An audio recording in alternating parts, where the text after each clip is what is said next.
زموږ کوم معلومات دوی د پاکستان د لارې افغانستان ته داخلیږي. د پاکستان له هوایي حریم څخه د امریکا ډرون الوتکو راتګ ملا یعقوب غوسه کړی ده چې پاکستان ته یې سخت اخطار ورکړی. جزئیات هم دلته وګورئ او چینل سبسکرایب کړئ. د ملي دفاع وزارت وايي پاکستان د اجازه نه ورکوي چې فضایي حریم یې د افغانستان پر خلاف وکارول شي. د ملي دفاع وزارت سرپرست مولوي محمد یعقوب مجاهد نن کابل کې ملت ته د حساب ورکولو غونډې ته په خبرو کې وویل چې د افغانستان په فضا کې د امریکایي بې پیلوټ الوتکو ګرځېدل پر افغانستان تیری دی او په وینا یې چې دا خبره یې په ځلونو امریکایي چارواکو ته وریاده کړې ده.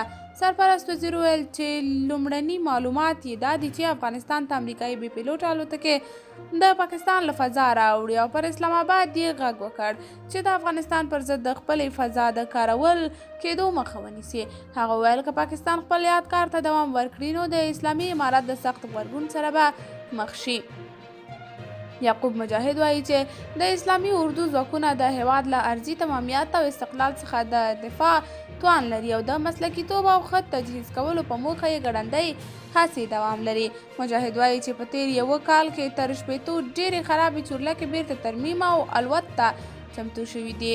ښاغلی مجاهد وایي چې هوایي ځواک په هیواد کې د لسګونو الوتنو په پایله کې څه د پاسه 3000 په سیلابونو کې ایثار هیوادوال له ډوبېدو څخه ژغوري. د ملي دفاع وزارت سرپرست مولوي محمد یعقوب مجاهد زیاته کړې چې د ملي اردو صنعت تشکیل شاوخوا 150,000 دی او په دې اړه لا هم کار روان دی.